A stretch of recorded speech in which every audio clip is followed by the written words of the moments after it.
ሰላም ጤና ይስጥልን የተወደዳችሁና የተከበራችሁ አድማጭ ተመልካቾቻችን እንደምን ቆይታችኋል? ቀሲስ ይፍቱኝ ይባርኩኝ። እግዚአብሔር ሁላችንንም ከታሰርንበት ይፍታን። እግዚአብሔር ይፍታ። አሜን አሜን አሜን። እንኳን ደህና መጣችሁ። ከቀሲስ ከመላከ ብርሃን ቀሲስ አስተራየ ጋር በዚህ በሰሞነኛ ጉዳይ ላይ ልንነጋገር ነው። የበለጠ የምናተኩረው ግን ቋሚ በሆነው እልቂታችንና ጊዜያዊ ጥረቶቻችን ላይ ነው። ቀሲስ እንደምን ሰነበቱ? እንኳን ደህና መጡ። እሺ። በስመ አብ ወወልድ ወመንፈስ ቅዱስ አሐዱ አምላክ። ቅዱስ እግዚአብሔር አምላካችን ሆይ የመከራውን ዘመን አሳጥረልን። አሜን። አምላክ ሆይ የጨካኞችን ልብ መልስ። በቤተ ክርስቲያን ውስጥ መሪዎችን ያንቀላፉትን ሁሉ ከተኙበት አንቃቸው። ስለ ሕፃናቱ ስለሚጨነቁት እናቶች ስትል ስለ ቅድስት ድንግል ማርያም ብለህ ጸሎታችን ልመናችንን ተቀበል። ከዳህይ ጸሊና ከዳህይ ጸልሳን ሁላችንም ጠብቀን ዛሬም ዘወትርም ለዘላለሙ አሜን። ጊዜ ኢየሱስ ክርስቶስ ስለ ኃጢአት የዋቂያተ ሁሉ ሕዝብ ከእግዚአብሔር ጎያችን ይባርክልን። አሜን። ወገኖቼ እንኳን ደህና ቆያችሁኝ። በሩቅም በቅርብም ያላችሁ ይህን ድምፅ የምትሰሙ እግዚአብሔር ብርታቱን ጥንካሬውን ይስጣችሁ። አሜን። እግዚአብሔር ይመስገን ደህና ነኝ። ቀሲስ ከዚህ በፊት ተናግረዋል። አይናቸውን ትንሽ ስለሚያስቸግራቸው ነው መነጽር ጥቁር መነጽር ያደረጉት። ይህን ግልጽ ለማድረግ ነው። ቀሲስ ዛሬ የበለጠ የምናተኩረው ሰሞኑን በተለያዩ ማህበራዊ ሚዲያዎች እንደሰሙት በርካታ ኦርቶዶክሳውያን በተለያየ ዓለም የየራሳቸውን ጥረቶች እያደረጉ ነው። አንዳንድ ሀገረ ስብከቶች ጠንክረው ሲኖዶሱን ሳይጠብቁ የፍትሐት ጸሎተ ፍትሐት እንዲደረግ ጥሪ አቅርበዋል። እኔ በበጎ ነው የማየው፣ ጥሩ ነው። ምክንያቱም እስካሁን እንዲያው ንግሱን ምኑን ነው የምንጋራው እንጂ ሀዘናችንን መጋራት ላይ ብዙም አይደለንም። ይሄ ግን ያው የአሁኑ ለምን አጀንዳ እንደሆነም እና ከዚህ በፊት የነበሩ ተከታታይ እልቂቶች ለምን አጀንዳ እንዳልሆኑም ግራ ነው የሚገባኝ እንጂ እኔ የአሁኑ በዚህ ልክ አጀንዳ መሆኑ ጥሩ ነው። ፍትሐት ሲደረግ ጸሎት ሲደረግ ሰው እንዲህ ባሉ ነገሮች ሲተባበር ያለውን ነገር የበለጠ የመረዳትና የጋራ ስነ ልቦና አንድነትን በጋራ መቆምን ማዳበር ላይ ጥሩ አስተዋጽኦ ሊያደርጉ ይችላሉ። ሌላው የሚዲያ ዘመቻ ተጀምሯል። እሱም በጎ ነገር ነው። ያው ሲኖዶሱ ግንቦት 20 መግለጫዎች አለው ብሏል። ያውም የራሱ ሰው እንደተገደለበት ሳይሆን ያው ሀገረ ስብከቱ እንደነገረኝ አይነት ብሎ ማለት ነው። ከዛ በኋላም ግን እልቂቱ ቀጥሏል።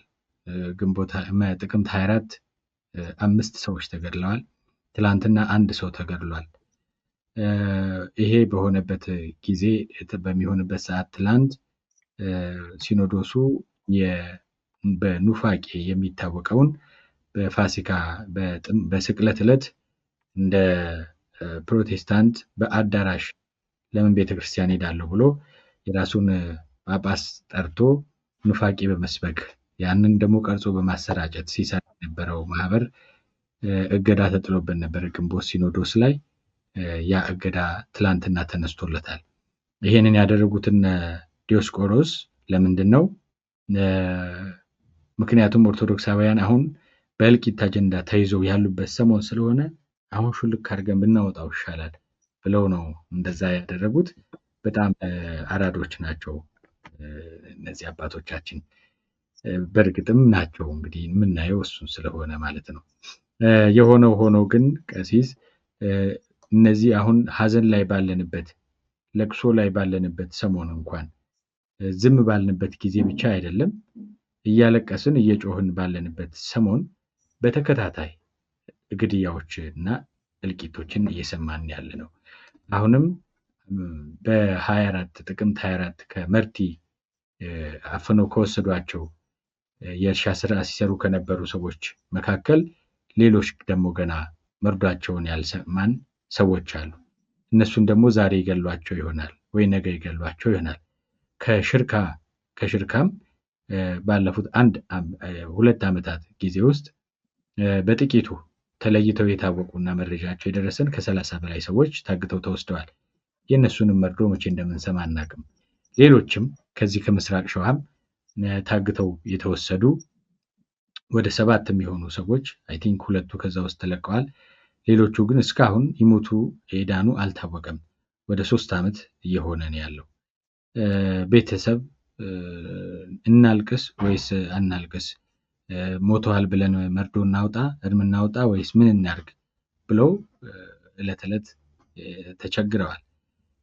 አባዬ አይመጣም እንዴ ብለው እናታቸውን የሚጠይቁ ልጆች እንዲህ ያለ ቤተሰብ አውቃለሁ እኔ በየጊዜው ማለት ነው። እና እንዲህ ያለ ሁኔታ ውስጥ ነው ያለ ነው። ችግሩ ቋሚ ነው፣ እልቂቱ ቋሚ ነው። መፍትሄና ጥረቶቻችን ግን ጊዜያዊ ሆነው ይታያሉ ቀሲስ። እና እያደረግን ያለ ነው በጥቂቱም ቢሆን እየሞከርናቸው ያሉ ነገሮችና የችግሩ ደግሞ ቋሚነት በዚህ 7 ዓመታት እንደሚያዩት ነው። እንዴት ያነጻጽሯቸዋል ቀሲስ? እንግዲህ ወገኖች ሰሎሞን እግዚአብሔርሰ ይገብረ ሞተ አላ ረስያን አምጽዎ ወአርከ አምሰልዎ ብሎ የተናገረው አሁን ያለንበትን ዘመን የሚገልጽ ይመስለኛል። ምንድነው የሚለው? ሰዎች ፈቃዳቸውን ተከትለው ሲኳሹ የተዳፈነውን ሞትን ነካኩ እና ሞትን ጠሩት፣ የባህሪያቸው አደረጉት፣ እየሞቱ ናቸው ብሎ ተናገረ። እንግዲህ ዛሬ ህዝባችን እያለቀ እየሞተ ያለው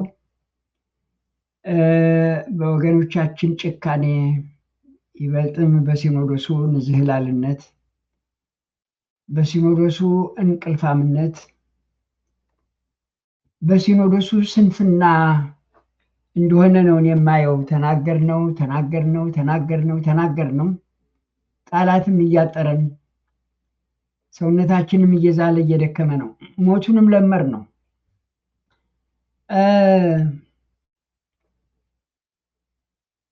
ፍትሐት ፍቱ ብለው እንዳዘዘ ሲኖዶሱ ሰማሁ እና ሲኖዶሱ የወጣውን ለፍትሐቱ እንዲካሄድ ያስተላለፈውን ትዕዛዝ ሰማሁ እና ባልታወቁ ገዳዮች የሚል ነገር ነው እና እኔ በሀገረ ስብከታችን ጽሕፈት ቤት የተላለፈውን እሑድ ዕለት ተነበበ። በጣም ነው ደስ ያለኝ። ግልጽ ነው ያደረጉት። ኃላፊነቱን አካል ሰጥተዋል።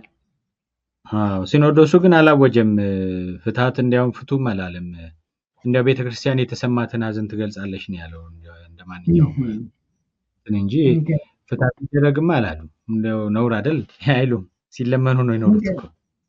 የሚገርም ነው።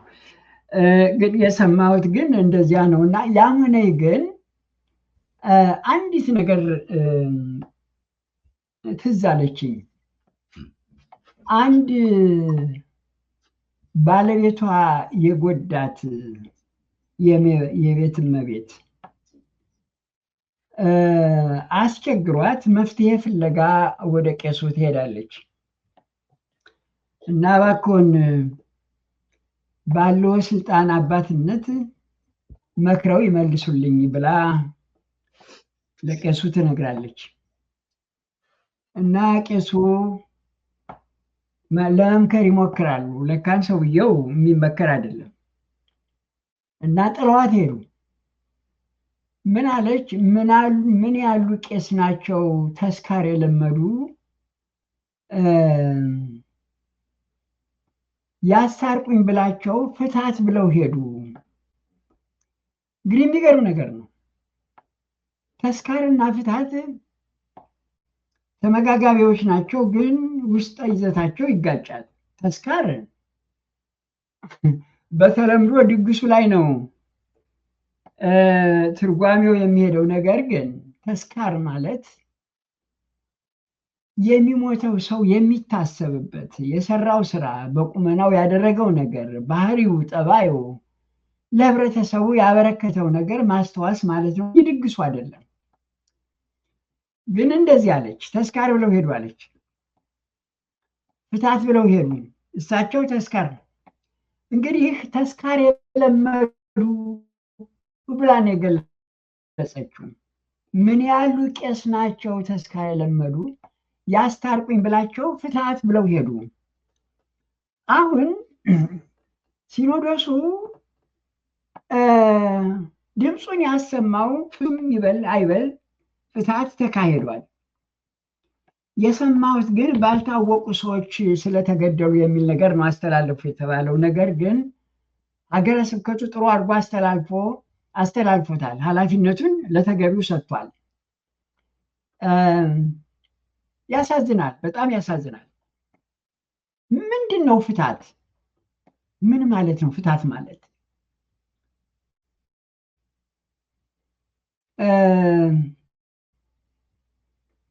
ነሳ አርባዕተ ጠባያተ ክልኤተ እምዘይትገሰስ ወክልኤተ እምዘይትገሰስ ሰለስተ እምዘይትራእይ ወአሐደ እምዘይትራእይም።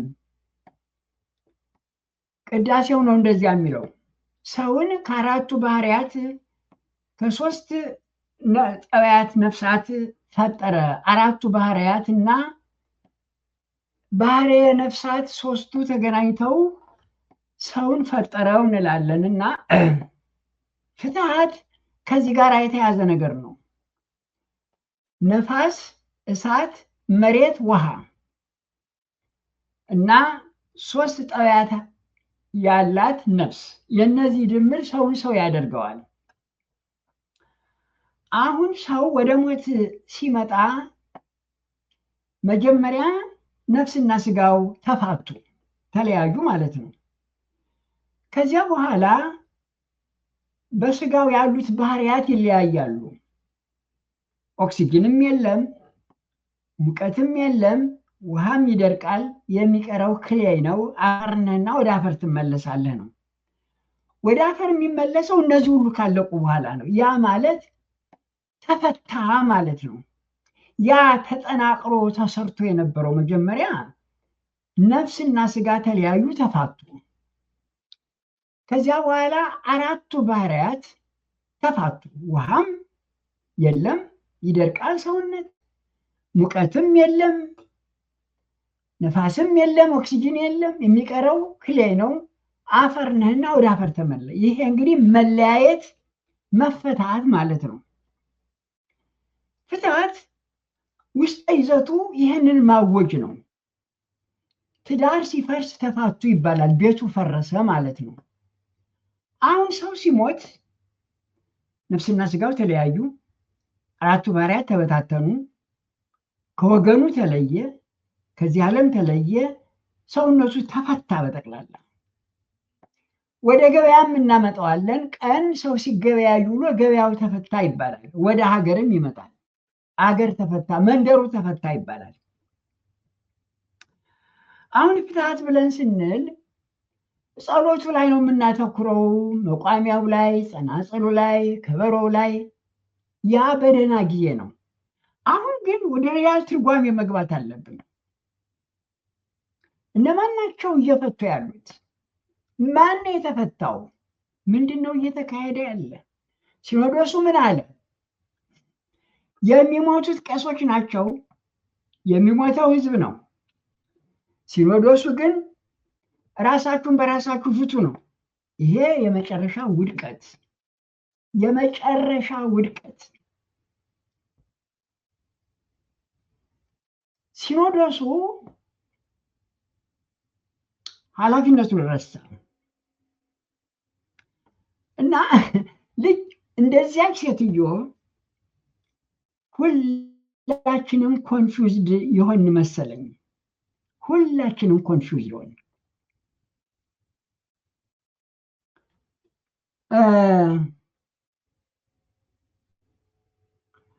ባለፈው እሑድ ዕለት ከሀገረ ስብከቱ ወረቀት ተላለፈና ስለ ፍታቱ ተነበበ። ጸሎተ ፍታት አደረግን እና እኔ አሁን ራሴንም ሳየው እየተጋጨሁ ነው ያለሁት። በመካከላችን ግጭት እየተፈጠረ ነው ያለ።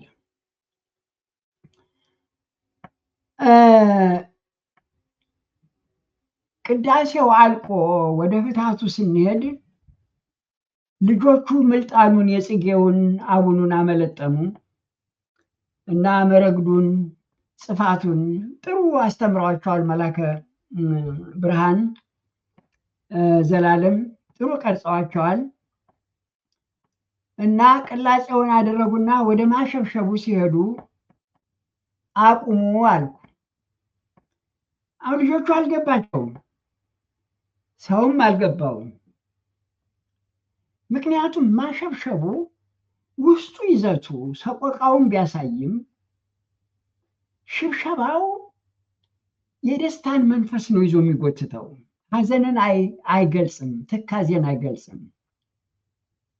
እና አቁሙ ስል ልጆቹም ከኔ ጋራ መፋጠጥ ሆነ። ተያየን፣ ግን ከበሮውን አቆሙ። አይ ቲንክ አይነቱ ችግር በቤተ ክርስቲያኒቱ ውስጥ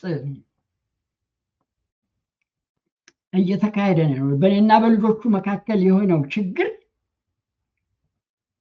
በሁሉ ቦታ እየሆነ መሰለኝ። አሁን ሰሞኑን የጽጌ ሰሞን ነው። ወረቡ ሽብሸባው ሁሉ አዘክሪ እንባውን፣ ስደቱን፣ መከራውን፣ ጭንቁን፣ ችግሩን ነው። ወደ ሽብሸባው ስንሄድ ግን ያ ይሸፈናል። አባቶች ምልጣኑን ለውጡን ካደረጉ በኋላ ወደ ሽብሸባው አይገቡም። ጸናጽሉን መቋሚያውን ይዘው ወደ ኋላ ነው የሚስቡት። አይደረግም፣ ሽብሸባ የለም። አሁን በጳጳሱ የሚታየው ሽብሸባ ነው። የሚሰሩት ሁሉ ፍታት ነው። ቤተ ክርስቲያኒቷ እየተፈታች ነው። ህዝቡ እየተፈታ ነው። ሀገር እየተፈታ ነው። ፈቺው ማን ነው? የሚፈታው ማን ነው? ተፈቹስ ማን ነው?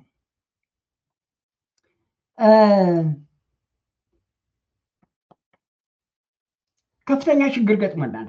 ከባድ ችግር ውስጥ ነው ያለነው። በትግራይ በኤርትራና በኢትዮጵያ መካከል ጦርነት ተደርጎ ሰው ተላለቀ። ያ በደርግ ጊዜ ነው። ሰው ተላለቀ። ጦርነቱን ሲያካሂዱት ወያኔዎችና የነ አቶ ኢሳይያስ የዋጡት ቅራርቶና መፎክር አማራውን በለው ግደለው የሚል ነው በትግርኛ። ልጆቹ ይህን ሲያቅራሩ ይህን ሲዘፍኑ ትግርኛውን ያላወቁ ልጆች፣ ትርጉሙን ያላወቁ ልጆች እቤታቸው ሄደው ከዚያ የሰሙትን መስፈን፣ መሸለል፣ ማቅራራት ጀመሩ። ወላጆች ትግርኛውን የሰሙት ወላጆች ጎንደር አካባቢ ነው ይደነግጣሉ። እንዲህ ነገር ምንድን ነው? እንዲህ አማራውን ግደሉ ነው የሚለው። እቤታችን ደግሞ እነዚህ ልጆች ያቅራሩታል፣ ይዘፍኑታል። በልጆችና በወላጆች መካከል ችግር። ልጆቹ የቅራርቶ ይዘት አልገባቸውም። ከፍተኛ ችግር፣ አስቸጋሪ ዘመን ውስጥ ነው የገባ ነው። አሁን ሲኖዶሱ እንደ ልጆች ነው የሆኑት። ከልጆቹም አልተሻሉም። ሌላ እዚሁ ከእንሳስ የገጠመኝን ነገር ልንገራችሁ። አቦይ ገብረ ሚካኤል የሚባሉ ኤርትራዊ ተሰደው ወደ ትግራይ ይመጣሉ እና ትግራይ ቦርደሩ አካባቢ ከኤርትራ እየተሰደዱ የሚመጡት ሽሬ አካባቢ ጣቢያ ተዘጋጅቶ እዚያ ይሰፍራሉ። አንዲት ልጅ ትግርኛ አማርኛ የምትናገር ልጅ ከነጮች ጋር ወደ ኢንተርቪው እያደረጉ ወደዚህ ሀገር ለማምጣት ትሄዳለች። 3 ሳምንት እዚያ ይቆያሉ። ከከተማ ወጣ እያሉ ህዝቡን ያዩታል፣ ህዝቡን ይጎበኙታል። ህዝቡ ኑ ብሉ ጠጡ ብሉ ጠጡ እያለ ይቀበላቸዋል። የህዝቡን ፍቅር አዩት። ወደ ባላገር ሲሄዱ የእናቶች የአባቶች ጠቅላላ የህዝቡን ርኅራኄ ያዩት። ያቺ ልጅ ተመልሳ ከ3 ሳምንት በኋላ መጣች። እዚህ መጣችና እናንተ አማሮች ጨካኞች ናችሁ፣ ትክክል አይደለም የምትሰሩት። ያንን ህዝብ እኮ ነው እየገደላችሁት ያላችሁ፣ ትክክል አይደላችሁም ብላ ጮኸች። ተመልከቱ ያለው ችግር። ይቺ ልጅ በትክክል ባላገሩን አየችው። ከባላገሩ ጋር ቆየች። የባላገሩን ርኅራኄ፣ እንግዳ ተቀባይነቱን፣ ከፖለቲካው ምንም ነገር እንደሌለበት ተረዳች። ስትመጣ እዚህ ከእናቶ መለሰ ጋር ባለው ጥላቻ እዚህ በትግራይ ሰዎች ላይ ይነገር የነበረው ትግሬዎቹ ገደሉን፣ መለሰ ገደለን እያሉ ደግሞ እዚህ ሰማች እና ምን አይነት ጉድ ነው? ምን አይነት ጥላቻ ነው? ልክ አይደላችሁም እያለች መታገል ጀመረች። ከዚያ እንግዲህ ህዝቡን አይታለች። አሁን ወደ ገጠመ ልወስዳችሁ ነው። እዚህ ከንሳስ አቦይ ገብረ ሚካኤል የሚባሉ ይህን ስናገር የከንሳስ ህዝብ ይሰማል። ከሽሬ እና ቤተክርስቲያኑ ጥግ የስደተኞች መኖሪያ ያለ እዚያ መጡ። ምንም ነገር የለም፣ አማርኛ አይሰሙም። ከዚያ ሀገር ጋር በጣም ነው የሚለያየው። ኋላ ይመጡና ያዩናል። ወደ ቤተክርስቲያን አይገቡም። በሩቅ ያዩና ጥለውን ተመልሰው እዚያ ይገባሉ። በሩቅ ያዩና ግን ሰው በሙሉ ከሄደ በኋላ ብቻዬን ስቀር ይመጡና ቤተክርስቲያኑን ዞረው ተመልሰው ይሄዳሉ። ከኔ ጋራ ተላመርን። ግን ሰው በዛ ሲል በዚህ አካባቢ አይገኙም፣ ይጠፋሉ። ከዕለታት አንድ ቀን ለምንድን ነው ገብተው የማያስቀድሱት ብዬ ጠየኳቸው። አቦቄሺ አሉ። እኔ የኖርኩት በረሃ ነው፣ ከረሃ መጠሱስ፣ ሌላው ደግሞ ችግር አለብኝ፣ በሌላ ጊዜ እነግሮታለሁ አሉኝና የዚያን ቀን ተለያየን። በበነጋው መጡ። የሚመጡት ሁልጊዜ ብቻዬን ስሆን ነው። 3-4 ሰው ካዩ አይመጡም። መከራውን ለማሳየት ነው። ምን ያህል ኮንፊውዝድ እንደሆን ላሳያችሁ ነው። ስለሳቸው ለህዝቡ ከነገርኩ በኋላ ህዝቡ ተራ ገብቶ ዳቦም እንጀራም ምንም እየጋገረ መስጠት ጀመረ። ሰዎችም እየሄዱ ገላቸውን ያጥባቸዋል፣ ይሏቸዋል። ሲያዩ ማልቀስ ጀመሩ። በኋላ መጡ። አባቄሽ አሉ። እግዚኦ እግዚኦ፣ ኃጢአት የበዛ ይህንን ህዝብ ነው ስገል የኖርኩት። ይህንን ህዝብ ግደሉ እያሉ ሲጨፈጭፍ ኖርኩ። አሁን እዚህ ህዝብ እጅ ላይ ወደኩ። እንጀራ የሚሰጡኝ እነሱ፣ ዳቦ የሚሰጡኝ እነሱ፣ ገለያን የሚያጥኑ እነሱ። ማልቀስ ጀመሩ። የሚገርማችሁ ነገር ትግርኛ ተናጋሪ አይቅረበኝ ብለው እኛ ስታመን ቀበር ናቸው። እንግዲህ ፖለቲካው ይህን ያህል እየመረረ እየከፋ የህዝቡን አይምሮ እየቆራረሰው ሲሄድ እናያለን። ሲኖዶሱ ውስጥ ያሉ ወዮላቸው። ሲኖዶሱ ውስጥ ያሉ ወዮላቸው። በእንተ ኩሎም ራስናቸውም ወለሂ ነአምር እስመለከ ክሱት ወተአምሮሙ ይኩን ተስካሮሙ በቅድሜከ በእግዚእነ ኢየሱስ ክርስቶስ ብሎ ዮሐንስ በልጎልጓድ ተናግሯል። ለምናውቀውም ለማናውቀውም በደህና ጊዜ ሰው በአጥቢያም ቢሆን በወረዳም ቢሆን በአውራጃም ቢሆን ሰው ሳይሞት አይውልም። ቤተክርስቲያኒቱ የምታዘው ግን በእንተ ኩሎሙ ለነአምር አስማቲሆሙ ወለሂ ነአምር እስመለከ ክሱት ወተአምሮሙ ይኩን ተስካሮሙ በቅድሜከ በእግዚእነ ኢየሱስ ክርስቶስ። ይሄ ማለት ሁልጊዜ ቅዳሴ ኪዳን ከተደረገ ያ በኖርማል ታመው ተሰቃይተው ወይም ደግሞ ሰው አስታሟቸው በተፈጥሮ ለሞቱ የሚደረግ ነገር ነው። ሰውን አውሬ ሆኖ እየበላው እያለ ሰውን ሰው እየገደለው እያለ ይህንን እያወቁ ሲኖዶሱ ፍትሐት ብሎ የሚያውጅ ከሆነ ከመጽሐፉ ጋር እየተጋጩ ነው ያሉት። ከመጽሐፉ ጋር እየተጋጩ ነው ያሉት። አብርክ ለነ እምዘይታተ ጸጋከ ትክልተ ወጽናተ አእምሮ ወጥበበ ወኃይለ ሃይማኖት ዘይጸነን ወዘይትመየጥ ማለት ያለባቸው እንዳይመለስብን እንዳይመጣብን የምናስቆምበትን ኃይል ስጠን፣ ጥበቡን ስጠን። አብር ለነ እምዘይታተ ጸጋከ ትክልተ ወጽኒተ አእምሮ ወጥበበ ወኃይለ ሃይማኖት ዘይትመየጥ የማይመለስ ተመልሰን የማንመጣበትን መንገድ ለመዘርጋት እርዳን ብለው ከተቀመጡበት መነሳት አለባቸው እንጂ ሰው በሞተ ቁጥር ያውም ደግሞ ደፍረው ላልተናገሩት መንግስትን ሸፍነው የገዳዩን ባለቤትነት አሳጥተው ደመቅ ተጠያቂ አልባ አድርገው አጋድመው የሰጡት ትዕዛዝ ተጠያቂዎች ተከሳሾች ናቸው። ከቅዳሴው ከቀኖናው ጋር እየተጋጩ ናቸው። በዚሁ በቅዳሴ ማርያም ላይ ሰሞኑን የሚቀደሰውን ልንገራችሁ። እባካችሁ የምታስቀምሱ ሰዎች ሂዱ ስሙ። ኦ አበዊነ ንውራነ እርስዩማን እለመትለ ሐዋርያት እስመ ነሣኢክሙ አስተውቃያነ ለነ ለኀበ እግዚአብሔር ወነሣኢናሆሙ በመዋዕለ እሎን ተክሌተ ጳጳሳት። ምንድን ነው የሚለው አባ ሕርያቆስ? እነዚህን ሁለቱን ጳጳሳት ተቀብለናቸዋል ይላል። አንዱ የሀገረ ስብከቱ ነው፣ አንደኛው ፓትርያርኩ ናቸው።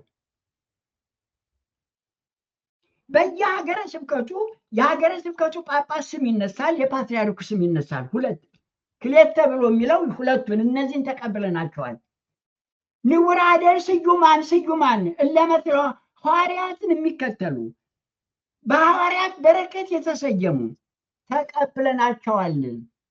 ተቀብለናቸዋል እኮ እያለ ነው አባ ሕርያቆስ የጻፈው። ነገር ግን አሁን ሰው እየሞተ ሰው እያለቀ ያሉት ንውራደ ስዩማን ናቸው ወይ? ማን የሰየማቸው? የሐዋርያት ተከታዮች ናቸው ወይ? አይደሉም። ልንቀበላቸው ይገባሉ? አይደሉም። ቅዳሴ ማርያም ቁጥር 10 ተመልከቱት። እናንተ በአንብሮተ እድ የተሰየማችሁ የሐዋርያት ተከታዮች ተቀብለናችኋል ወደ እግዚአብሔር እንድትማልዱልን የዘመናችን ጳጳሳት እያለ ነው አባ ሕርያቆስ የሚናገረው። ከዚህ ቅዳሴ ጋር ተጋጩ። ስዩማን የሚላቸው በማን የተሰየሙት? ማን የሰየማቸው? ማን የላካቸው? ተመልከቱ እንዴ! አቡነ ሳዊሮስ ለጠቅላይ ሚኒስትር አብይ ትኩረትዎን ከኛ እንዳይለዩ ብለው ሲሉ ቁልፉን ለአብይ ሰጥተዋል። አብይ ይህን በመጠቀም አቡነ ሳዊሮስን አዝለው ወደ ቤተ ክህነት ገብተዋል። ታዲያ እነዚህ ሰዎች አገር ቢፈቱ፣ ቤተ ክርስቲያኒቷን ቢፈቷት፣ ህዝብ ቢፈታ፣ ቤተ ክርስቲያኒቱ ብትፈታ ብትፈርስ ምን ያስደንቃል? ናሁ ተፈተተ ዝንቱ ህብስት መለኮታዊ ወናሁ ተደልዎ ዝንቱ ጽዋ ማህያዊ ይምጻ ዘይነስ መቅድመ ህቱ ሊሰክሙ አንጹ ነፍስተክሙ። ወደ ቅዳሴ ማርያም ነው ወደዚህ ቁርባን የሚመጣ ራሳችሁን መርምሩ። ስለዚህ እነዚህ ጳጳሳት የሲኖዶሱ አባላት መቁረብ ይችላሉ ወይ? እመወ ይኮነ ንጹሕ ይትጋስ ወመወ ዘወርቀ በኃጢአት ኢይርሳ እስመ ዘኢይትረሳ። ቅዳሴ ማርያም 139 እስከ 142 ያለውን እዩት። ቅዳሴ ማርያሙ ነው እኔ አይደለሁም። የተፈተተውን መለኮት የተዋሃደውን ነፍስ የተለየውን ስጋውን ደሙን ተቀበሉ። መጥታችሁ ስትቀበሉ ግን ራሳችሁን መርምሩ፣ በውስጣችሁ የህሊና ነውር እንዳይኖር፣ አለበለዚያ ወግዱ ነው የሚለው ቅዳሴ ማርያሙ። አሁን የሚቀደሰው ተመልከቱ። አሁን ሰዎች ብቁ አልሆኑም፣ ወድቀዋል። በጠቅላላ ያሉ መቁረብም አይችሉም፣ ማቁረብም አይችሉም። ታዲያ ዮሐንስ ምን ይላል ድርሳኑ ላይ? እመሰሊቅ እኩይ ውእቱ አንሰ አአምር እስመ ዝንቱ ይኮነ ንስቲተ እከየ አላ እከይ አቢይ ወፍድፉድ ውእቱ ዘኀጥሊቅ ብዙኃን ሞዓይል ይሄይስ እመሰሊቅ ኮነ ህሱመ ወሃካየ። አሃ ድርሳን 34ኛው ምዕራፍ ከቁጥር 20 እስከ 32 ከራሴ አንቅቼ የምናገረው ነገር የለም። እመሰሊቅ እኩይ ውእቱ አንሰ አአምር እስመ ዝንቱ ይኮነ ንስቲተ እከየ። መሪ ሰነፍ ከሆነ ሸፍጠኛ ከሆነ በዚህ አይነት አመራር የሚፈጠረው ስህተት በህዝብ ላይ በጣም ከባድ ነው። አላ እከይ አቢይ ወፍድፉድ ውእቱ ዘኀጥሊቅ ብዙኃን ሞዓይለ ይሄይስ እስመ ሊቅ ኮነ ህሱመ ወሃካየ። እንዲያው እንዲህ ያለ ደካማ ከሚመራው እንደዚህ ያለ አመራር ህዝቡ መራቅ አለበት። እኔ አይደለሁም፣ መጽሐፉ ነው። ተመልከቱ። ጎርጎርዮስ ምን ይላል? ወእመሰ ደዌ እጹብ ወይትካል ይትፈወስ ዘእንበለ ዳይሙ ይሰጠጥ በሐፂን አው ይምተር። አንድ ድርጅት ወይም ቤተክርስቲያን በሽተኛ ከሆነ አካል ሲታመም ዶክተሩ ወይ በእሳት ወይ በስለት በሽተኛውን ኦፕሬት ያድርገዋል፣ ያላቅቀዋል። እንደዚህ ሁሉ በኃጢአት ቤተክርስቲያን ስትበከል በኃጢአት የተበከለ አካል ቆርጣ መጣል አለበትም። አው ይግምድወም ስጋው አው ያዊዕዎ በእሳት ወእምብዛ ጻይቁ ለድውይ በእንተ ፈውስ ስጋው ወጻይቅ አዝማዲሁ በእንተ ጤናሁ እስመ ውእቱ ብሳባ አሎ ማእምር። ጎርጎርዮስ ቅዳሴ 37 ገጽ ከ1 እስከ 9 ያለውን አዩት። በቤተ ክርስቲያን ውስጥ የህሊና ቁስል ያለበት የኃጢአት በሽታ ያለበት አመራር ላይ መቀመጥ የለበትም፣ መወገድ መቆረጥ አለበትም። እንግዲህ መጻሕፍት የሚነግሩን ይሄ ነው። ወለመ ኮነ መስተቃር ወኮነ ህሱመ ወእኩየ ንታዘዝኑ ሎቱ አብሶ አወሶ ወብሎ ጉይ ምኔሁ። አሃ ዮሐንስ አፈወርቅ ነው። ታዲያ መሪው ቄሱ መነኩሴው ጳጳሱ ወለመ ኮነ መስተቃር ወኮነ ህሱመ ወእኩየ ደካማ በክፋት የተመላ ሸፍጠኛ ከሆነ እንታዘዘውን ብሎ ይጠይቃል። ራሱን ነው የሚጠይቀው ዮሐንስ አፈወርቅ። አብሶ ወብሎ ጉይ እንኳን በአመራር አስቀምጠህ ልትሄድ ቀርቶ እውቅተ እንከ ከመ ሕዝብ ይድህን ላዕለ ዘይበዝሕ ግብር ዘእንበለ ሊቅ። መከራ ሲበዛ፣ ጭንቅ ሲበዛ፣ ችግር ሲበዛ ሕዝብ ያለ ጳጳስ ያለ ቄስ ችግሩን መፍታት ይችላል። መጽሐፉ ነው ይህን የሚለው፣ እኔ አይደለሁም። እንግዲህ ወገን መጽሐፍ ይህን የሚል ከሆነ በዛው እንዳያይዙት ብዬ ነው። በጣም ብዙ ቀላል ቁጥር የሌለው ሰው አባቶች ምን ማድረግ ይችላሉ? በቃ ማድረግ የሚችሉት መግለጫ ማውጣት ነው። ከዚህ በፊት ብዙ ጊዜ አወጥተው ነበር። ከዛ ምንም ለውጥ አላመጣም፣ ተውት። አሁንም ደግሞ ያው ጫናው ሲበዛባቸው መግለጫ አውጥተዋል። ከዛ ውጪ እነሱ መሳሪያ የላቸው ምን የላቸው እና አባቶችን ምን አድርጉ ነው የምትሏቸው የሚለው ነገር ያው ተደጋግሞ የሚነሳ ነገር ነው። እና ምን ማድረግ ይችላሉ? አባቶች ምን አድርጉ ነው የምንላቸው? የመጀመሪያው መነኩሴ እንጦንስ መንኖ በረሃ ገባ። ሀብቱን ሁሉ ሸጦ ለድሃ ሰጥቶ መንኖ ገባ። ማክሲሚያኖስ የሚባል መሪ የእስክንድሪያ ክርስቲያኖችን አስጨነቀ በቀረጥ። ያውም እንዲያ ነፍስ ግድያም የለም፣ ቀረጥ አከበደባቸው በክርስቲያኖች ላይ። እንጦንስ ከበረሃ መጣ፣ ህዝቡን አንቀሳቀሰው፣ በሰላማዊ ሰልፍ መራው፣ ማክስሚያኖስን አንበረከከው። ቤተክርስቲያኒቷን ካስተካከለ በኋላ ፈሪውን ቄስ አውግዞ አስተካክሎ ቤተክርስቲያኒቱን ካስተካከለ በኋላ ተመልሶ ወደ ገዳሙ ሄደ። ዮሐንስ አፈወርቅ በሴምቲንግ አድርጓል። ተፍጻሜ ሰማዕት ጴጥሮስ የሚባል በአንጾኪያ ብዙ ችግር ተፈጥሮ ብዙ ህዝብ አልቆ እሱም ከበረሃ መጥቶ ወእግዚአ ኢየሱስ ክርስቶስ ረስ እያለ ደሜ ደመ ሰማዕት ኩሉ ሰማዕት አንጾኪያ አምላኬ ሆይ ደሜ ለሚፈሰው ለክርስቲያኖች ደም ማኅተም አድርገህ ዝጋ፣ የኔን የመጨረሻ አድርግልኝ ብሎ ገባበት። አያችሁ፣ ገባበት። ቅዳሴው ምን ይላል? ኑ ትራዩ ዘንተ ቅስፈተ እለ ትሳተፉ ሕማመ ቢጽክሙ ወለትትወከፉ ሕማመ ፍቁራኒክሙ። ኑ እናንተ የኢትዮጵያ ህዝብ ሆይ በውጭም በሩቅም ያላችሁ የህዝባችሁን ሞት ኑ የምትሳተፉ ኑ ከኔ ጋር አቁሙ። ኑ ህዝቡ እየተሰቃየ ነው፣ ህዝቡ እየሞተ ነው። ኑ እናድነው ብለው ፓትርያርኩ ጥሪ ማድረግ አለባቸው። ፓትርያርኩ ጠበንጃ የላቸውም፣ ምንም የላቸውም የሚባል ነገር ሰማለሁ። ከራሳቸው ፀጉር እስከ ጥፍራቸው የለበሱት ወርቅ ትጥቅ ነው፣ መንፈሳዊ ሰይፍ ነው። ከጠቅላይ ሚኒስትሩ ከመንግስት የበለጠ ኃይል አለ ቤተክርስቲያን ውስጥ። ይህ ኃይል ግን ደካሞች ሸፍጠኞች እጅ ወደቀና ዶመ፣ ህዝቡን በላው። እነዚህ ሰዎች መከራ ሲመጣ ቁጭ ብለው እንዲፈሱ አይደለም፣ ቅድም እንደተናገርኩት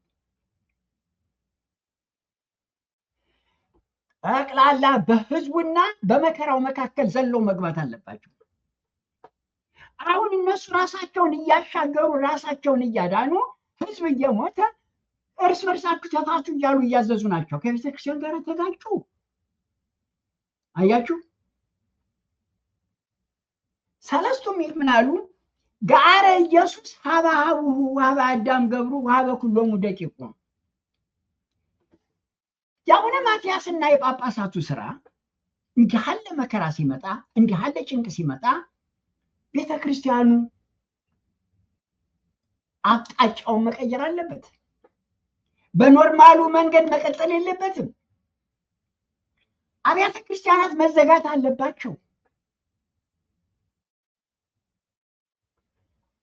በኖርማል ጊዜ የሚካሄደው ሁሉ መቀየር አለበት። የሚያልቁት ክርስቶሳውያን ናቸው፣ የክርስቶስ አካል ነው።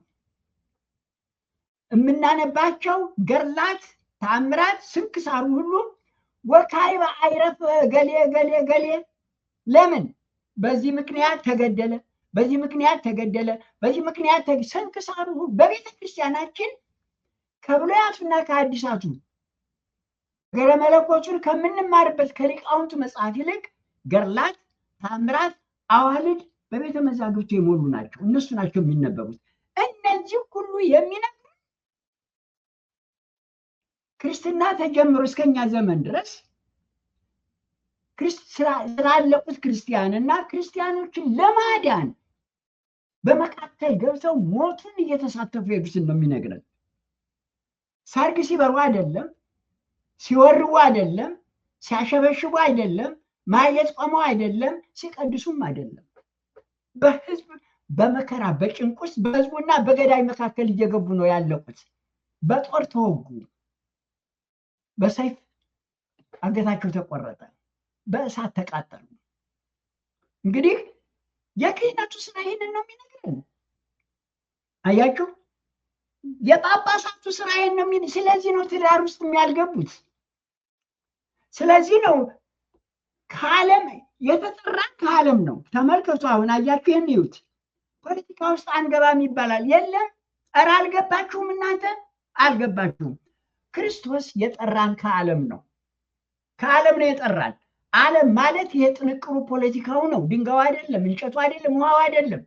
ዓለም የሚባለው ይሄ ህዝቡን የሚያምሰው፣ ህዝቡን የሚያውከው፣ ህዝቡን የሚያተራምሰው ረሃብ፣ ጭንቅ፣ ችግር እስበሱ የሚያጋድለው ትርምስ ነው። ዓለም ማለት ይሄ ነው። የተጠራ ነው ከዚህ ነው። በዚህም ጊዜ ከዚህ የተጠራ አካል ገዳም ሄዶ ሊደበቅ አይደለም። ገዳም ለደስታ ጊዜ፣ የጥሞና ጊዜ ነው። እንዲህ ያለ መከራ ሲመጣ ግን ከዓለም ጠራኋችሁ ወደ ዓለም ላኳችሁ ነው የተባልነው። የተላክነው ወደ ዓለም ነው። ለምን? በዓለም ውስጥ ያለውን ችግር ለመፍታት። ከመንፍታ ዘይት ፈታ ኪዳኑ ላይ ነው። ዓለም የቋጠረውን እንፈታ ዘንድ፣ ፖለቲካው የተበተበውን እንፈታ ዘንድ ነው። ተመልከቱ እንዴ! ከጠቅላይ ሚኒስትር አብይ እኮ ምንም የምንጠብቀው ነገር የለም። ምንም ነገር በክህደት የሚምጡ በጭካኔ የሚምጡ የፖለቲካውን ጥንክር እያካሄዱ ናቸው። እሳቸው ስራ ፈተው እያስገደሉ ያሉት የሲኖዶሱ አባላት ናቸው። እንደነዚህ ያሉትን ጳጳሳት ተሸክመን ሰው እያስበሉ እያስገደሉ ሩቅ ያለውን የፖለቲካ ሰው መውቀስ እኔ የኢትዮጵያ ሕዝበ ክርስቲያን አልገባው። ምክንያቱም ጋብዘው ፖለቲካውን የከተቱ እነሱ ናቸው። ታዝለውም የገቡ እነሱ ናቸው። እያተራመሱ ያሉ እነሱ ናቸው። እያስገደሉ ያሉ እነሱ ናቸው። ታዲያ እኛ መጠየቅ ያለብን እናንተ አባቶች ልክ አይደላችሁም። ክህነቱ አልገባችሁም፣ ፖለቲካውም አልገባችሁም። እንዲያውም እኛ ካህናቱ ፖለቲካውን የበለጠ እንድናውቀው፣ እንድንማረው፣ እንድንረዳው በጥሞና በትዝብት በጥርጥር የጎረጥ እንድናየው ነው የተጠራ ነው። ፖለቲካ ውስጥ እንገባለን። ነገር ግን ፖለቲካ ውስጥ የምንገባው ከጠቅላይ ሚኒስትሩ ጋር እየተነጋገር ህዝቡን ለመጉዳት አይደለም፣ ራሳችንን ለማሻገር አይደለም፣ ህዝቡን ችግር ውስጥ ለመክተት አይደለም፣ ቁጭ ብለን ፍቱ ለማለት አይደለም፣ ሰው ሲሞትም ቁጭ ብለን ለማልቀስ አይደለም። ኖ እስመ በብዙ ጻማ ወድካም ሀለወነ ንብአለ መንግስተ ሰማያት ብለው ሐዋርያት ያሉት በመከራ በጭንቅ በችግር ወደ መንግስተ ሰማያት እንገባለን ያሉት ሐዋርያት ማህሌቱን አይደለም፣ ቅዳሴውን አይደለም፣ መዝሙርን አይደለም ድካም የሚሉት። ድካም መከራ ጭንቅ የሚሉት ከመንግስት ጋራ ክርስቲያኑን ከሚመታ ከሚደበድብ ጋር ያለውን ትንቅንቅ ነው። ስለዚህ ምን ያድርጉ እሳቸው የሚለው ሰው አልገባውም፣ ቀኖናውም አልገባውም። እንዲህ አትበሉ፣ አልገባችሁም። ካልቻሉ ቁጭ አድርገውት ይውጡ። እንዴ ምን ያቅታቸዋል? ለነፍሳቸው ፈርተው የሁሉ ህዝብ እያለቀ ቁጭ ብለው ያለቅሳሉ። እንዴ ቁጭ ብሎ ለማልቀሳቸው የሞተ ባለቀሰች እኮ አለቀ። እሳቸውን አይጠበቅም። ከነሱ የሚጠበቀው ይሄ የለበሱት ልብስ ትጥቅ ነው። ከእናቶቻቸው ማህፀን ሲወለዱ ተነቅረው ወደ ዓለም ሲመጡ በልዩ መንገድ ወደ ዓለም ሲመጡ የታቀፉበት ልብስ አይደለም። ከመንበሩ ነው ያገኙት። ይሄ ልብስ የህብረተሰቡን ክብር የሚያንጸባርቅ ነው። የህብረተሰቡን የ60 ሚሊዮን ህዝብ ነው የለበሱት የተጎናጸፉት። ይሄ ህዝብ መሬት ሲወድቅ ዘውዱን ማውረድ አለባቸው፣ ልብሱንም ማውለቅ አለባቸው። ምን ማድረግ አለባቸው? ሰለስቱ ምዕት እንደተናገሩት ጋረ ኢየሱስ ሀባቡ ሀባሉ ክርስቶስ ሂውማኒቲን ተሸክሞ መስቀል ላይ ወጣ። ቀራንዮ መስቀል ላይ ወጣና ድምፅ አሰማ። ለማን? ለባህሪ አባቱ። ወሀበ ኩሎሙ ደቂቁ እንደገና ለአዳም እና ለልጁ ለዓለም ሁሉ አሰማው። ይግባኙን ለሰው ልጅ ሁሉ አሰማው። ክርስቶስ ገአረ ሀበ አቡሁ ወደ አባቱ ጮኸ። ወሀበ ኩሎሙ ደቂቁ ወሀበ አዳም ወሀበ ኩሎሙ ደቂቁ ለእግዚአብሔር ብቻ ለባህሪ አባቱ ብቻ አይደለም የጮኸው፣ ለአዳምና ለአዳም ልጆች ሁሉ ጮኸ። ድምፁ ለሁለቱ ነው የሚያስተጋባው። ጳጳሳቱ ይሄን ለማድረግ ነው እንጂ ሰው እየተራበ ሰው እየተሰቃየ እነሱ በምን የተለየ ዕጣ ደርሷቸው ነው ጥቅሙን እየወሰዱ? ሕክምና ነው ጥቅሙ ሌላ ነገር ነው፣ ክብሩ ሌላ ነገር ነው። ምን እንዳለበት የኢትዮጵያ ሕዝብን ካላደረጉ ምንድን ነው ዳው? እና እነዚህ ሰዎች ተልእኮው ሳይገባቸው እየተጠራሩ የመጡ ጉዶች ናቸው። ስለዚህ የኢትዮጵያ ሕዝብ ሊገባው ይገባል። ምን ያድርጉ የሚለውን ጥያቄ መተው አለበት። ሊያደርጉት የሚገባው አባታችን ወይ ይነሱ። የእርሶን ልቅሶ አይደለም የምንፈልገው። ክህነቱ ቅዳሴው የሚሉትን መጽሐፍ የሚሉትን ያድርጉ፣ ይውጡ። ሰላማዊ ሰልፍ ይምሩት። ሰላማዊ ሰልፍ እኮ ከቤተ ክርስቲያን እኮ ነው የሄደው። ዲያቆኑ ተንሥኡ ብሎ ሰላም ለኩልክሙ ብሎ የሚለው እዚያ ቅጽ ብቻ እንድንለው አይደለም። ይሄ የቅዳሴው መውጣት አለበት ወደ ውጭ። ሰላማዊ ሰልፍ ይሄ የቤተ ክርስቲያን ነው እንጂ የፖለቲከኞች አይደለም። ሰላማዊ ሰልፍ ፖለቲከኛማ ጠመንጃ ይዞ ሊፋለም ይችላል። ቤተ ክርስቲያን ግን ሰላማዊ ሰልፍ መስቀሉን ይዛ መውጣት አለባት። እሳቸው ቢንቀሳቀሱ ለደብረ አለቆች፣ ለቤተ ክህነቱ መምሪያዎች፣ ለገዳማት አበምኔት፣ ለየአጥቢያው የሰበካ ጉባኤ መሪዎች አሁን አቁሙ፣ በኔ ጊዜ የሰው ደም መፍሰስ መቆም አለበት፣ በቃ ጨረስኩ፣ ተከተሉኝ ብለው መውጣት አለባቸው። ይሙቱ እንዴ ይሙቱ። ደግሞ የሚገላቸውም የለም። ይህንን ቢያደርጉ መንግስትንም ያስተካክሉታል። አሁን ህዝቡ መጠየቅ ያለበት አባታችን ያቁሙ፣ አያታሉን። ማንም እየጻፈ የሚሰጡትን ፍታትፍቱ እንዲያርጉ እያሉ አይንገሩን፣ ይውጡ። የሚጠበቅቦት ነው። ቅዳሴውም የሚነግረው ይህንን ነው። ቅዳሴው የሚነግረን ይህንን ነው እንጂ ፍታት እንዲፈስ አይደለም። ፍታት ተፈታን እኮ አለቀ። አገርም ተፈታ፣ ህይወትም ተፈታ። እናንተ ባትፈቱትም እየተፈታ ነው። ይህ አሁን የምታደርጉት በሰላም ጊዜ የሚሆን ነው። አሁን ግን ሀገር እየተፈታ ነው። ቤተክርስቲያኑ እየተፈታች ነው። ትዳር እየተፈታ ነው። ህይወት እየተፈታ ነው፣ እየፈረሰ ነው። ስለዚህ አሁን የምታውጁት ቅጣት በጠቅላላ ስህተት ነው። ቅጣት አለበት። ህዝቡ ማሰማት አለበት። ምን ያድርጉ የሚል ጥያቄ ቀኖናው የገባው ሰው አይደለም። ይህን የሚጠይቅ ካለ ሊማር ይገባል። ይህን ጥያቄ ማንሳት አለብን። እንዲያውም ትክክል አይደል ይህን የሚሉ ሰዎች እነሱን የሚረዱ ሰዎች ናቸው። በእነሱ ጥግ ያሉ ሰዎች ናቸው። እኛ ምን እናድርግ የሚሉት። ቅዳሴው የሚለውን ይስሙ፣ መጽሐፉ የሚለውን ይስሙ። እነ ዮሐንስ አፈወርቅ ያደረጉትን፣ እነ እንጦንስ ያደረጉትን፣ እነ ተፍጻሜ ሰማዕት ጴጥሮስ ያደረጉትን። እንዴ ከውጭ እኮ አይደለም ፈጥረን የምንናገረው። ስንክሳሩ ምን ይላል? ገድሉ ምን ይላል? ታምሩ ምን ይላል? ተላልፋችሁ ውጡ ለህዝቡ። አንድ ሰው እንዳይሞት፣ አንድ ነፍስ እንዳትጨነቅ ተጠንቀቁ። ለዚህ ነው ሁላችንም የተጠራ ነው። ጥሩ ነው ቀሲስ፣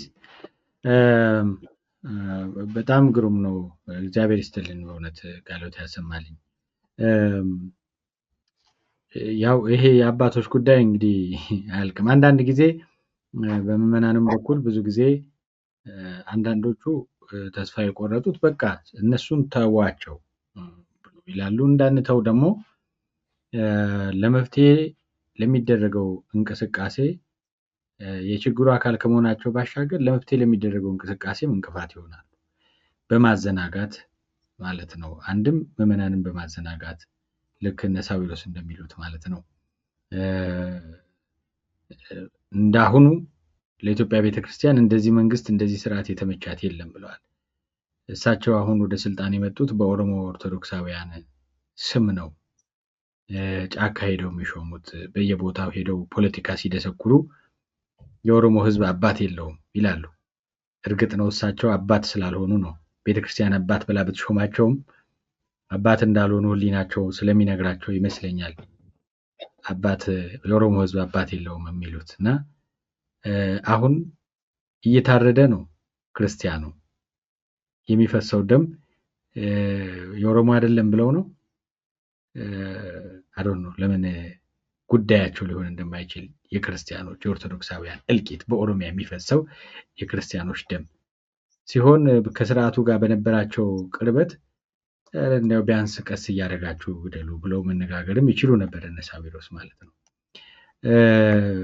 በሌላ በኩል ለመፍትሄ ጥረት የሚያደርጉ መምህራንን፣ ማህበራትን ግለሰቦችን ሁሉ ማሳደድ ስራቸው ስለሆነ በምዕመናኑም ዘንድ ስቲል ያላቸው ተሰሚነት ቀላል ስላልሆነ እንደገና ያለን መዋቅር እሱ ስለሆነና ሌላ አማራጭ መዋቅር ስላልፈጠርን ያንን ቦታ ይዘው የማዘናጋት የአጥፊዎችን የማገዝ እንደገና ለመፍትሄ የሚጥሩትን አካላት ደግሞ የማሳደድ ስራቸው እስካላቆሙ ድረስ ከነዚህ ነገሮች ነፃ እስካልሆኑ ድረስ እነዚህ ሰዎች ልንተዋቸው አንችልም። በእነዚህ ምክንያቶች እናነሳቸዋለን ማለት ነው።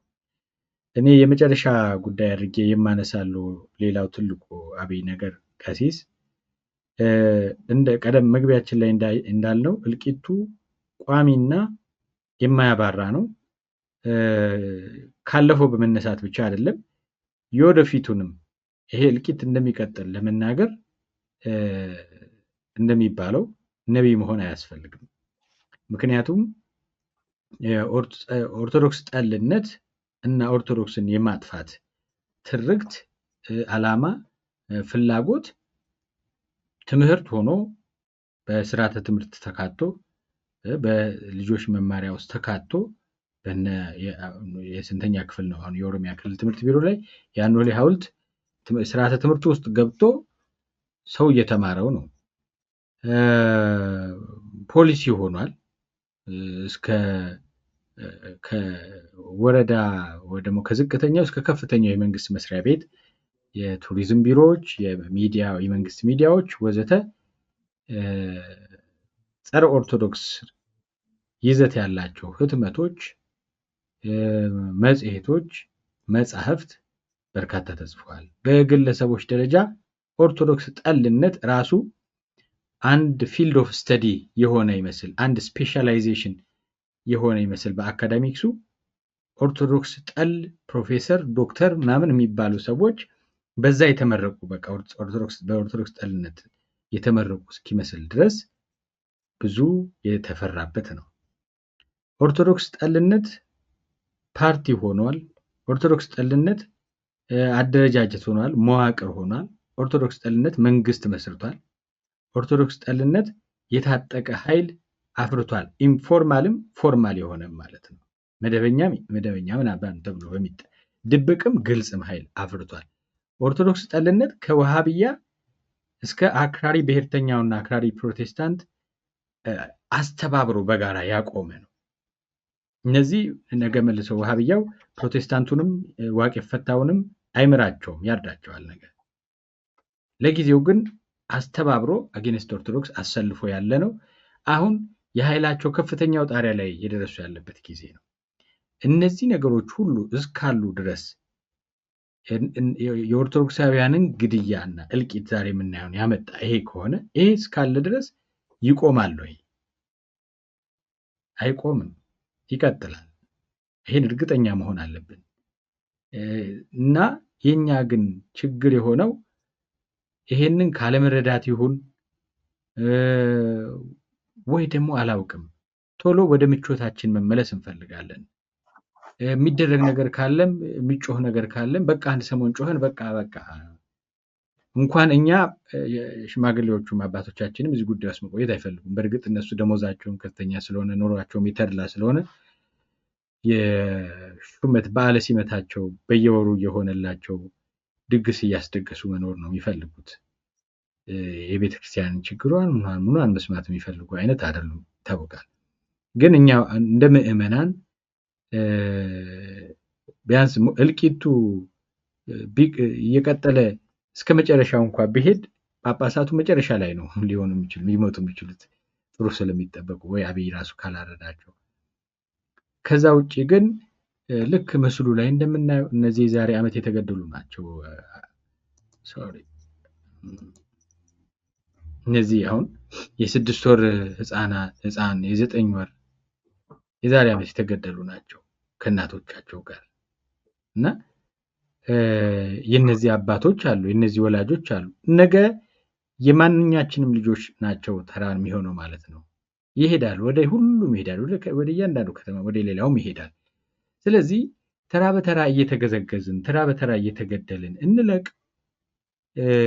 ወይስ ለአንዴና ለመጨረሻ ጊዜ ለዚህ ነገር መፍትሄ እናበጅ ብለን ቆራጥ የሆነ ቋሚ የሆነ ለመፍትሄ የተዘጋጀ መፍትሄው እስኪገኝ ድረስ የማይበርድ ግለት ሊኖረን አልቻለም። ቀሲስ የሆነ ጊዜ እንነሳለን፣ ሞቃለን፣ ሆይ ሆይ እንላለን። ከዛ እልቂቱ ያለቀ የቀረ ይመስል እንመለሳለን። እና እያንዳንዱን ቁጭ ብለን ብንዘረዝር ሰው ያልተገደለበት የለም። ባሳለፍነው በዚህ ጥቅምት 14 እኮ አሰቦት ገዳም 2 ሰው አርደዋል። አጀንዳ አልሆነም። ለምን 2 ሰው ብቻ ነው።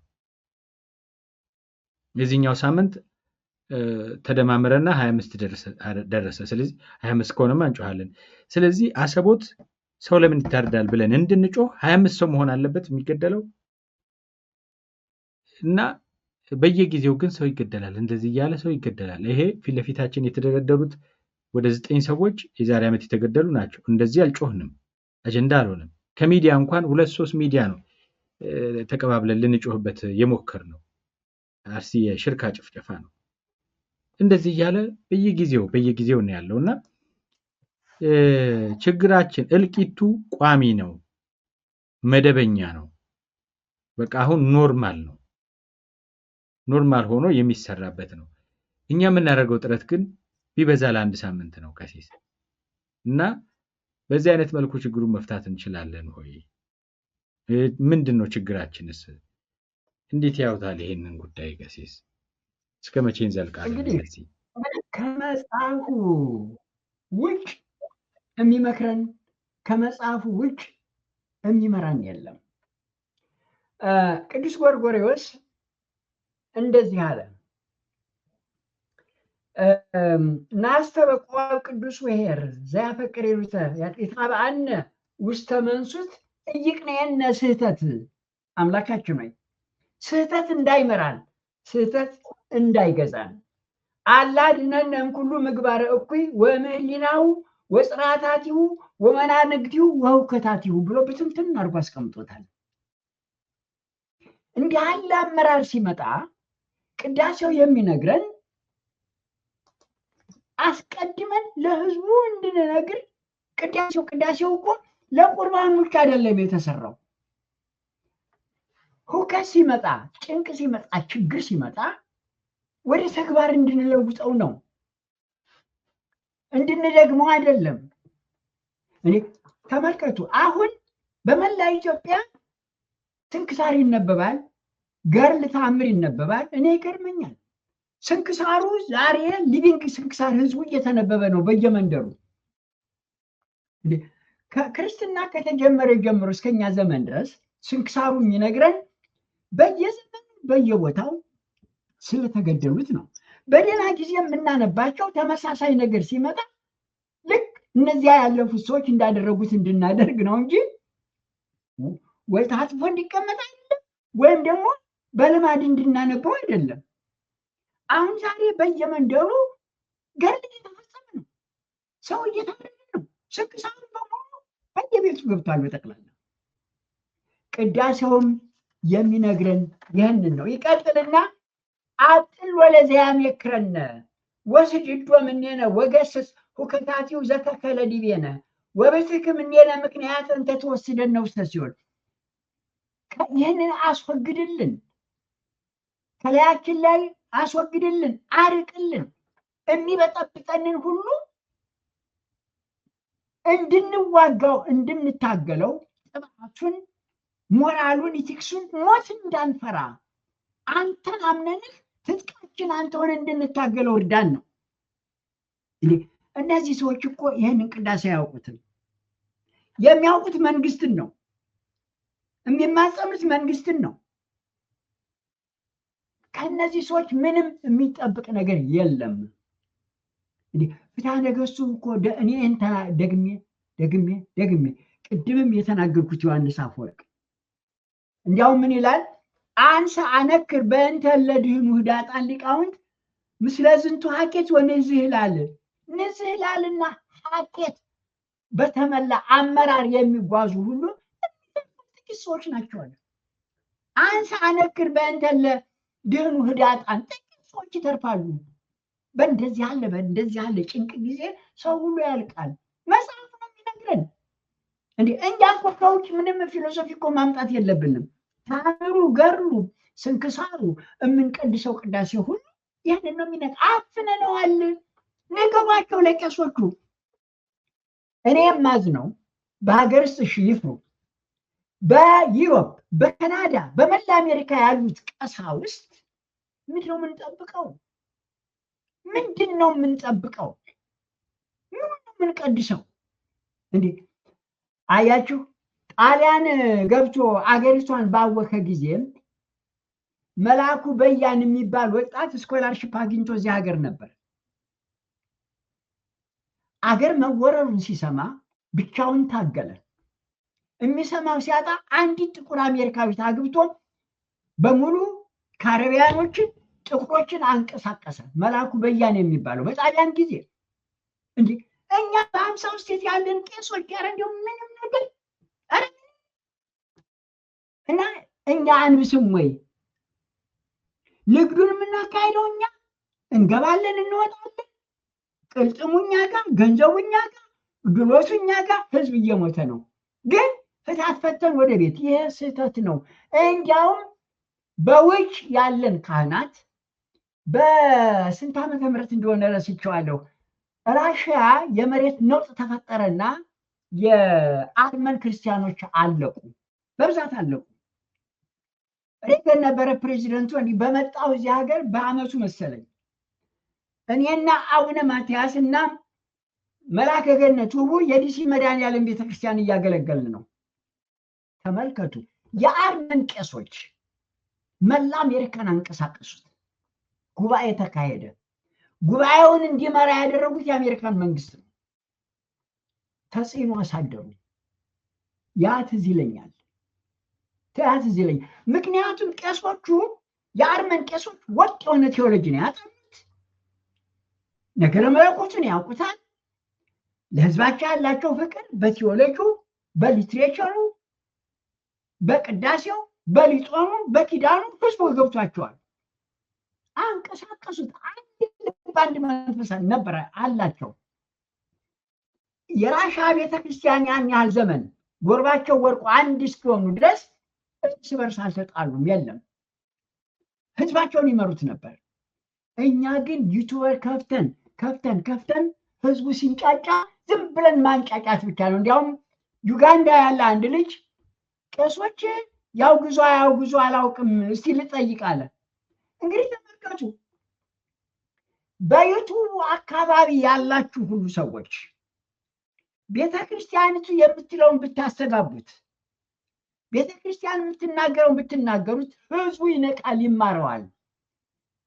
የሚቀድስለትን ቄስ እንዴ ቅዳሴው የሚለው ይሄንን ነው፣ ኪዳኑ የሚለው ይሄንን ነው። አንተ ምንድነው የምታደርገው? የምትደግመው ኪዳን፣ የምታነበው ቅዳሴው እኮ የሚነግርህ ይሄን እንድታደርግ ነው። እንዴ በአፍህ ትናገረዋለህ ለኛ፣ ነገር ግን በምግባር የለም። ምን እያደረግክ ነው? ይሄማ ድራማ ነው፣ ይሄማ ቲያትር ነው። እንዲህ ነበረ ብለህ ነው የምትነግረን። ድራማ ሆነ በጠቅላላ ከግብር የራቀ ነገር፣ ከተግባር የራቀ ነገር። እንደዚያ ነው የሆነው።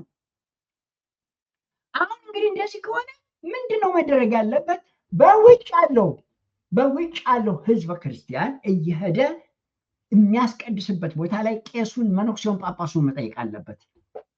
እሺ ውስጥ ሲያሉ ይፍሩ፣ ያውም እየሞቱ ናቸው፣ እየተገደሉ ናቸው፣ ይፍሩ። እሺ ውጭ ያለን ሰዎች ምንድን ነው የበታተነን? አይገባንም።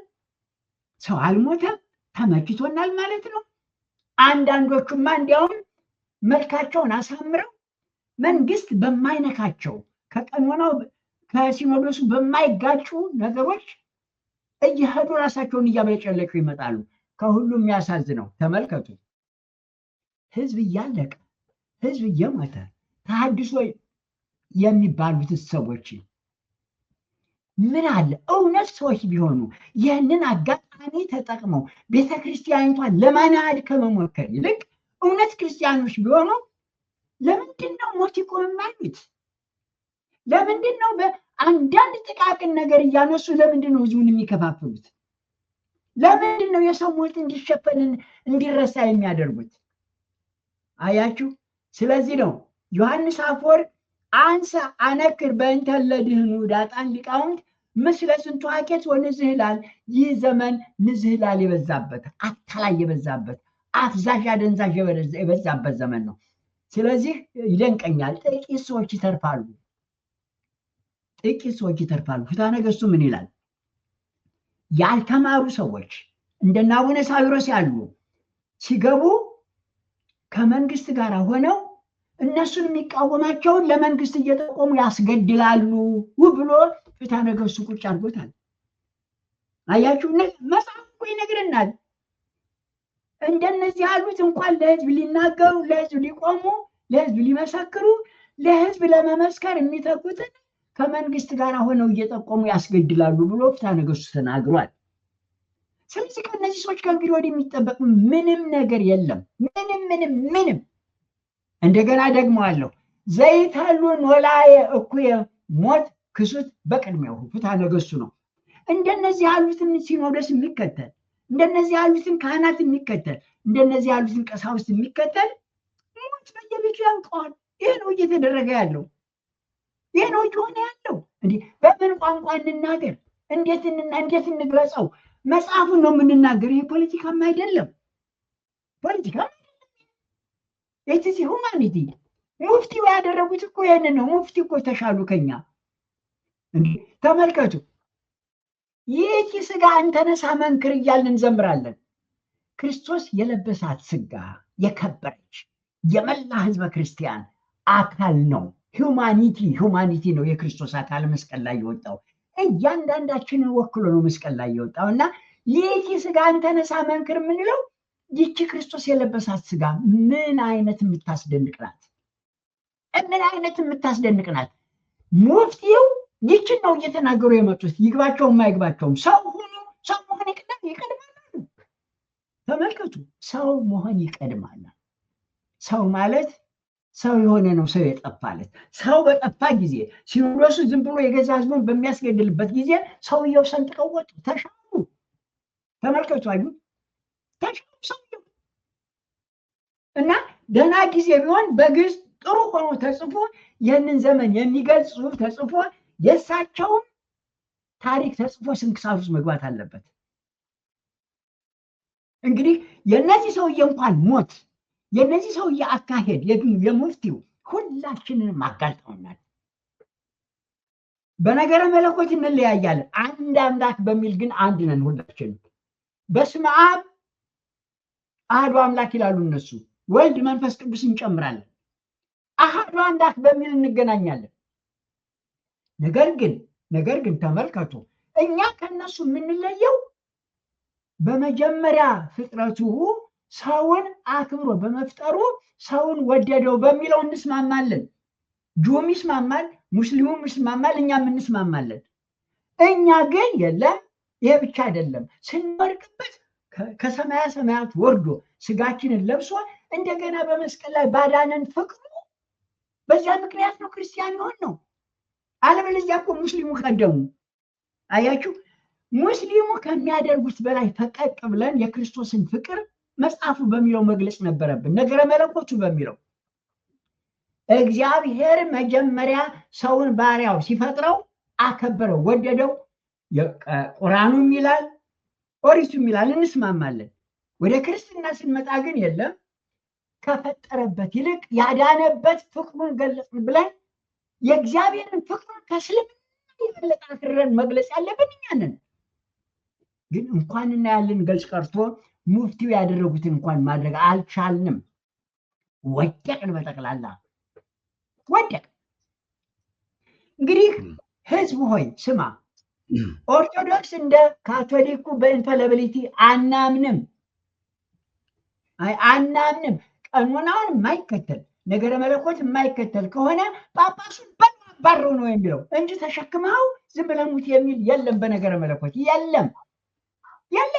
እና አቡነ ማትያስ ሁሉም ገለል ማለት አለባቸው። ይልቀቋት ይችን ቤተክርስቲያን። ምን ያደርጋሉ? እዛ ቁጭ ብለው ምን ይሰራሉ? ፍታት ነው። ምን ፍታት ማለት ፖለቲካው ሀገሩን እየፈታ አይደለም ወይ? በየመንደሩ ካድሬው እየገደለው እየፈታው አይደለም ወይ? ምን አይነት ፍታት? እንግዲህ ወገኖች ቤተክርስቲያን የምትለው ይሄንን ነው። እኔ ከራሴ አንቅቻ አይደለም የምናገረው፣ መጽሐፉ የሚለውን ነው እየተናገርኩ ያለሁት። እግዚአብሔር ይስጥልን ቀሲስ። እጅግ አድርገን እናመሰግናለን በእውነት።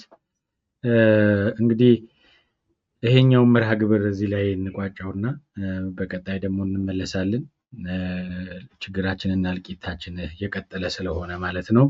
የገጠመን ቀላል ችግር አይደለም። በአንድ ሳምንት ጥረትና ንቅናቄ የሚቆም አይደለም። ስለዚህ እኔ ልክ አሁን በዚህ ወቅት እልቂታችንን አጀንዳ ባደረግን ሰዓት በዚህ ጉዳይ ላይ ሲጮሁ ለነበሩ አካላት ሁሉ ልክ ሰው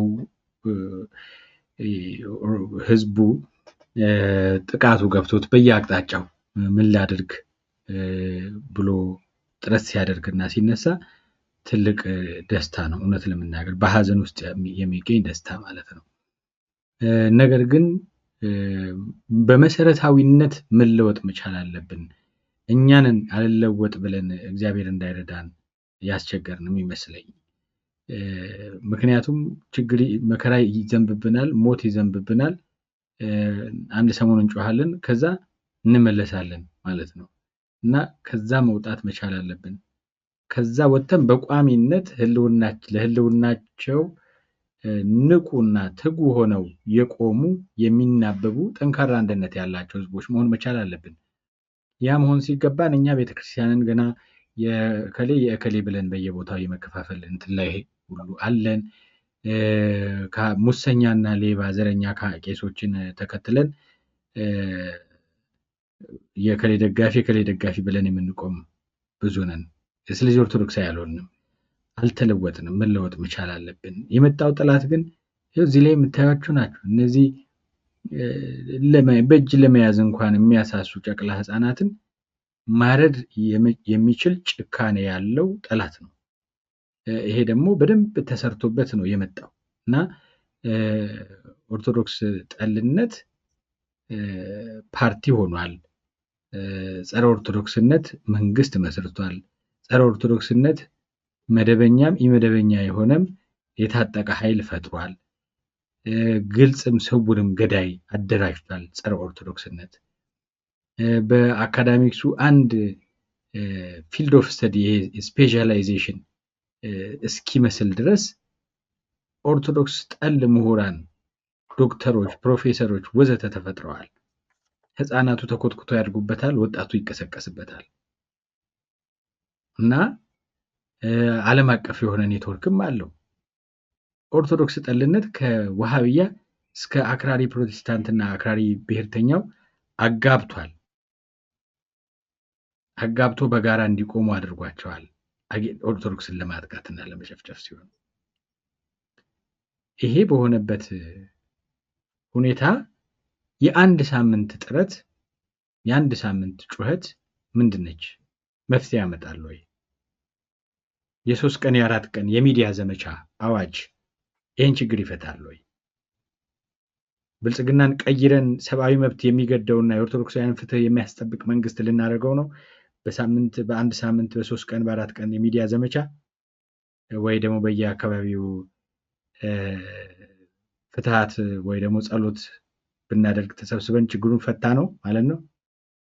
ይልቅ ይህን ጊዜ ጠንካራ አንድነት ለመፍጠርና ለዘላቂ መፍትሄ ለመወያያ ብንጠቀምበት፣ ይልቅ ይህን ጊዜ አሁን የሚያስፈልገን ቀሲስ ቀደም ሲል እንዳሉት ልክ በሰላሙ ጊዜ እንደምናደርገው ተሰባስበን ጸበል የምንቀማመስበት አይነት ማህበር ሳይሆን ስለ ህልውና የሚመክር ማህበር በየቦታው በየአካባቢው እዛ ውስጥ የሌለ ኦርቶዶክሳዊ እስከማይኖር ድረስ መሆን አለበት።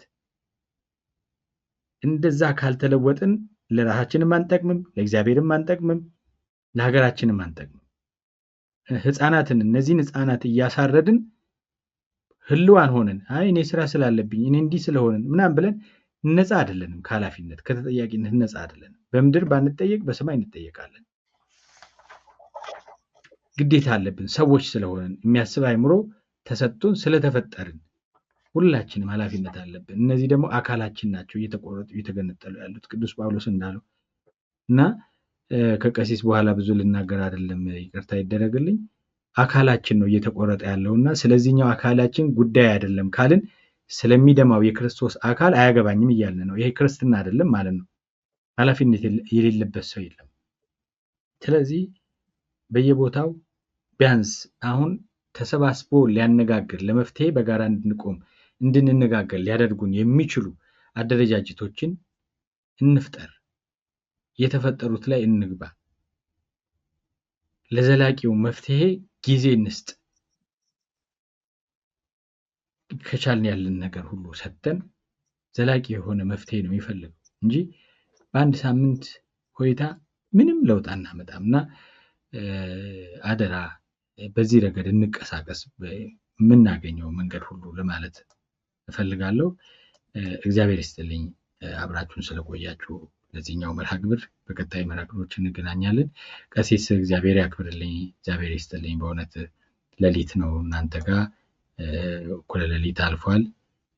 ነገር ግን ያው የሚያስተኛ ነገር የለም ሁሌም እንደሚሉት እርሶም እና እግዚአብሔር ይስጥልኝ በእውነት እና ያሰናብቱን። እንግዲህ ወገኖች በርቱ በርቱ በርቱ፣ ጠንክሩ። አሁን ልዘጋ የምፈልገው ያዕቆብ ዘስሩግ በተናገረው ነው። ተኖለወሙ ትጋታ ተከንቱ ይምጾሙ እንተይቲ አማሳን ያለ ነፍስ ወለመኒ ኖሙ ረሲ አክናፈ መላእክት ክልኖሙ ከበደነዋ እያስጥሞሙ ዘውቱ አምሳሊሁ ለሞት አምሳሊሁ ለሞት ተኝተዋል፣ ሞተዋል ነው የሚለው ቅዳሴው። እና የሞተውን ሰውን ምንድን ነው የምንለው? መቅበር ብቻ ነው። እና ወገኖች እኔ ቅዳሴውን እኔ የምጠቅሰው ከቅዳሴው ነው። አምሳሊሁ ለሞት የተኛ ህዝብ እያለቀ ህዝብ እየሞተ ህዝብ እየተፈጀ ዝም ብሎ የተኛ ሞቷል በጠቅላላ እንዴ! እና ሬሳ የሚከተል ህዝብ እንዴት ሬሳ ሊያድንን ይችላል? ያለው እድል ቄሱን ቀስቅሱት፣ በየሰበካው ተነጋገሩ። መፍታቱ ለዚህ አይጠቅምም። ፍትሃት ለዚህ አይደለም። ሀገር እየተፈታ ነው፣ ህይወት እየተፈታ ነው፣ ቤት እየተፈታ ነው፣ ትዳር እየተፈታ ነው፣ የሰው መንፈስ ሁሉ እየተፈታ ነው። ፍትሃት ለዚህ አይደለም። በደህና ጊዜ በደህና ላለቁ፣ አዎ። አሁን ግን በዚህ መንገድ አይደለም ፍትሃት የሚባለው። በተረፈ ወገኖች በርቱ፣ ጠንክሩ። በየቤተ ክርስቲያኑ እየሄዳችሁ ስታስቀድሱ ስሙት፣ የሚነበበውን አዳምጡት፣ የሚነበበውን ቄሱን ጠይቁት፣ አትፍሩ። ጳጳሱን ጠይቁ፣ አትፍሩ። ሌላ መቋጫ አንዲት ነገር ልንገራችሁ። አቡነ ሉቃስ ግንባሩን በለው ባሉ ጊዜ የህዝቡን መንፈስ ቀሰቀሱትና ደረቅ ቃል ስለወረወሩ ሲኖዶሱም ደነገጠ። ተመልከቱ የሲኖዶሱ ስህተት። ተጠንቀቁ፣ አርሙት፣ ዳይጸ ልሳን ነው በሉ። ነገር ግን ያሉት ትክክል ነው። መንግስት መጠየቅ አለበት። ነፋስ አይደለም፣ እንጨት አይደለም፣ ድንጋይ አይደለም። በመለሰ ጊዜ ለተገደለው ሁሉ መለሰ እየዞሩ በየመንደሩ ሰው ሲገሉ አልታዩም። በመንግስታቸው ለተፈጸመው ሁሉ በመንግስቱም ጊዜ በመለሰም ጊዜ በማንም ጊዜ ተጠያቂው መንግስት መሪው ነው። ስለዚህ አብይን ነው ግንባሩን በላይ ያሉት እና ያሉት ትክክል ነው። ማን ይጠየቅ እርሶ ሆኖት ብላችሁ ቁሙ እያልናቸው ጭጭ አብይ በታክቲክ ፍርድ ቤት አቅርቦ ካስወሰነ በኋላ ከአብይ ጋር ያላቸው ቡድን እንዳይፈርስባቸው ከዚህም ደግሞ እንዳይወቀሱ ራሳቸውን አማላጅ አድርገው አቀረቡ። ሸፍጥ፣ የመጨረሻ ሸፍጥ። እንግዲህ ይህን ሁሉ እያወቅን ዝም ብለን ጳጳሳቱን ሽሽ እያልን የምንሄድ ከሆነ በገዛ ራሳችን እየሞትን ነው። ይህን ሁሉ ግልጽ አድርገን መነጋገር አለብን። የሰማነውን በልቦናችን ያሳድረው። በርቱ፣ ጠንክሩ። እግዚአብሔር ከሁላችን ጋር ይሁን። በሰላም ያገናኘን፣ በሰላም ያገናኘን። አሜን አሜን። ቀሲስ እግዚአብሔር ይስጥልኝ። ሰላም ያገናኘን፣ በሰላም ያገናኘን፣ በሰላም ያገናኘን፣ በሰላም ያገናኘን፣ በሰላም ያገናኘን። ሰላም ነው እንደይሰማ በሰላም ያገናኘን።